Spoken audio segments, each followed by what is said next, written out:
And a very hello, ladies and gentlemen. I am your host, Thomas Wake. Waking up. Stupid ass world. Dog, I used to be one of them.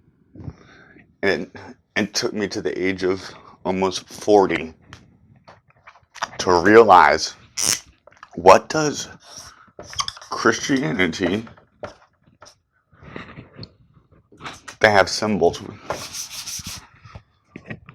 What does Christianity, let's make it nice and pretty.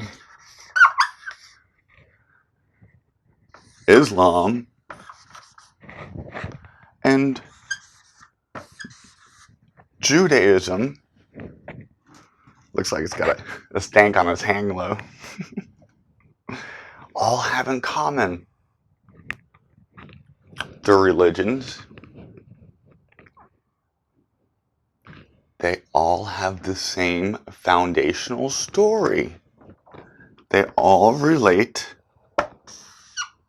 back home to the story of the Hebrew people in their Old Testament with the God Jehovah.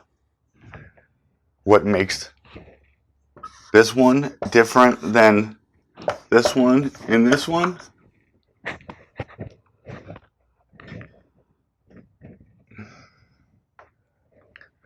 Or rather, what do they have to do with these?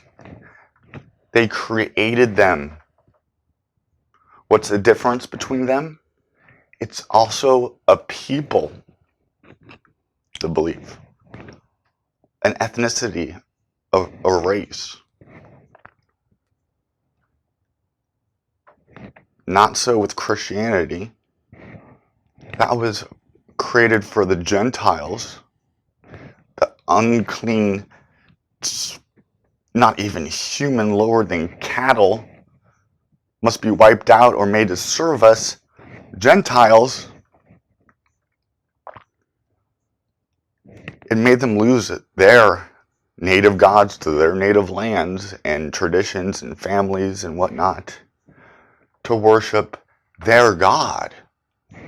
But they don't want converts because it's a race, it's an ethnicity that has to be clean and pure, away from the filthy goyim. If we can't use them as a golem, then we want to cast them out into the darkness ad infinitum, because from the darkness is where they came. Islam, created with the same foundational stories as this one, a different theological view about this one, but since it came after it, it acknowledges it somewhat. Warring with this one over a piece of land that this one is prophesied to reign from, fulfilling the prophecies of this one and that one. End times prophecy in Islam is, I meant to study that a little bit more, eschatology. I think it's very similar to the Christian one.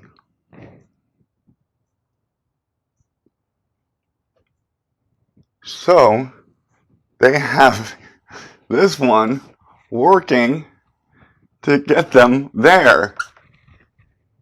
And they think their Jesus is going to fly down on the clouds with little cherubim at his feet and actually a fiery sword as well, slaying, covered in blood, all those who are not saved.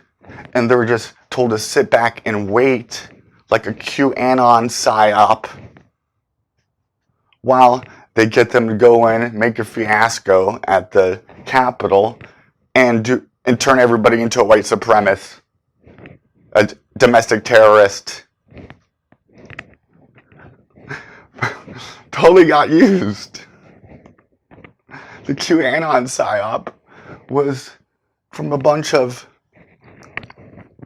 Christian, evangelical, Zionists, and this one's Zionist. Saying the word Zionist is going to get me in trouble. That's crazy. And they have this Zionist agenda that Israel has to be the center from where the law comes, and Jerusalem from where the word. Which is why our political leaders are so concerned about this place in the Middle East where we have no right to be because it's all over some fictitious story, a psyop. Greeks and Jews got together to create Christianity to subdue, get them out of the Roman rule. And then the Greeks mostly just kind of vanished. But their philosophy stayed alive because these people use it in Kabbalism mostly, which is Platonic, from the Greeks, who got it from the Egyptians. These ones took their Babylonian influence and also Eastern, like Hindu experience.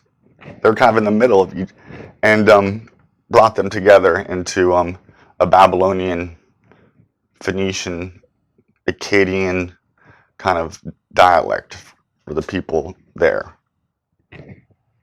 Created their founding story by borrowing the founding stories from the Mesopotamian, the Canaanites. Were they in Egypt? There's no. We have the mention of the Hyksos, the Iberu, which sounds a little bit like Hebrew, or the Sea Peoples. Except for the Sea Peoples, the other two got kicked out. So the Exodus isn't so much Moses taking his people out, which is an Egyptian name anyways. It's also a story about these people infiltrating a government and taking it down. The same story of Joseph. By deception, Esau and Jacob, the twins, which are merely the twins of Gemini. We always use Astro Theology myth for everything. Remus and Romulus, who created Rome. Romulus has to sacrifice Remus. It's always one twin sacrificing the other. The ancient ones from Proto-Indo-European myths, as far back as we could go, they have a story of one twin having to slay the other twin to create everything out of that twin. They have to sacrifice the other twin. Esau and Jacob, sons of Abraham. Father Abraham, Ram. Aries, the Aries ram. The first sign of the other 12 houses of the sun. And we're always sacrificing a bull and Taurus, the golden calf. Twins. It's the sacred feminine of Cancer. Polluting our waters. Oppressing women's sexuality. The high priestess of the temple. Isis and Nephthys got turned into Mary Magdalene and the Virgin Mary. Which is Nephthys and Sirius, the two stars in the constellation of 69. Cancer, the sacred scarab at the summer solstice. Here's the gate that takes us there. Ruled by Hermes, Mercury, who is Merlin, the magician. We got dark magicians taking down the Twin Tower, sacrificing them. A Kabbalist ritual, the destruction of the temple, my friends. And they want to rebuild the third temple. Tearing down the two pillars, bringing it up into one. Tearing down the pillars of Hercules on itself and bringing it up in one. Breaking down the masculine and feminine and bringing it up into one androgyne godhead, which they think Adam, the original Adam was. They call it Adam Kadmon. A totally Platonic then stolen and grafted with their names on it. And they use this system of magic because we create, as we bind on earth, we bind in heaven. We need to come up with a better God than the God Yahweh, who hates everybody and is bloodthirsty and is smashing, calling for the genocide of the Canaanites and told them to smash the heads on the rocks. We're really reading the Old Testament, and then the New Testament is just a total psyop to get the freaking Gentiles to worship their God, abandon their gods. They have no heavenly helpers. They crumble. Did they not crumble?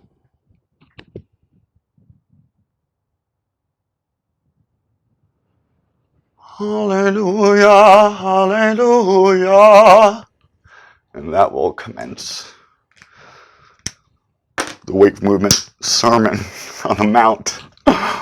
My Sermon on the Mount. That's my Sermon on the Mount.